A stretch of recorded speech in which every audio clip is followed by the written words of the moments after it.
UKLO 1 year masters. No IELTS required up to 5 years visa. High visa success rate. ప్రస్తుతం మన దగ్గర లలితారెడ్డి గారు ఉన్నారు, లీగల్ సెల్ అడ్వకేట్ గారు. సో ఒకసారి మనం మాట్లాడే ప్రయత్నం చేద్దాం. మేడం, ఏదైతే కవిత గారికి బెయిల్ వచ్చిందో ఎందుకు ఇంత లేట్ అయిందంట?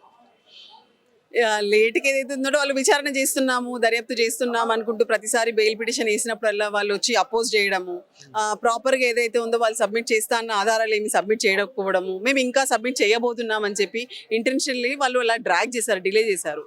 సో దానివల్ల తప్పని పరిస్థితుల్లో సుప్రీంకోర్టుని ఆశ్రయించాల్సి వచ్చింది. సో ఈరోజు చూసారు మీరు ఎంత మంచి ఆర్డర్ వచ్చింది అనేసి. కవిత గారు ఏ టైంలో బయటకు రాబోతున్నారు? ఈవినింగ్ వరకు వచ్చేస్తారు. ఈవినింగ్ వరకు వచ్చేస్తారు.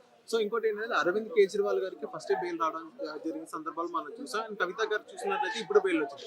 దాదాపుగా 153 రోజుల వరకు కవిత గారు జైల్లో ఉండడం పరిస్థితి మనం చూసాం. దీన్ని ఎలా చూడొచ్చు అంటారు? అంటే ఇప్పుడు ఢిల్లీలో అరవింద్ కేజ్రీవాల్ గారు అయితే ముందస్తు బెయిల్ వచ్చింది, కవిత గారికి విషయంకి వచ్చేసి కొంచెం లేట్ అయింది. దీని వెనక రాజకీయ ఉందా? అంటే కేజ్రీవాల్ గారికి వచ్చింది ఏదైతే ఉందో కండిషనల్ బెయిల్ ఉండే ఆ టైంలో తను వచ్చి మళ్ళీ ఇది అయిపోయారు.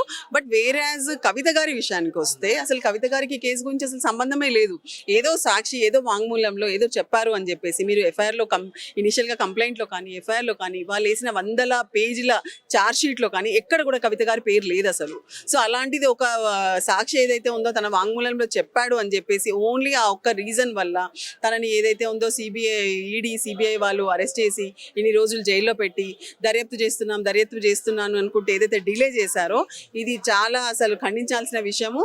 దీన్ని ఈరోజు ఏదైతే ఉందో సుప్రీంకోర్టు ఆర్డర్స్ ఇచ్చే ముందు ఇవన్నీ కోణాలలో కూడా అక్కడ అబ్జర్వ్ చేసి బెయిల్ గ్రాంట్ చేయడం జరిగింది. సో ఎలాంటి టర్మ్స్ అండ్ కండిషన్స్ లో కవిత గారు బెయిల్ అంటే ఇప్పుడు 10 lakhs పూచీకత్తు ఏదైతే ఉందో 10 lakhs బాండ్ ప్రొడ్యూస్ చేసి ఇది చేయాలనేసి వచ్చింది అనమాట. 10 లక్షల పూచీకత్తు.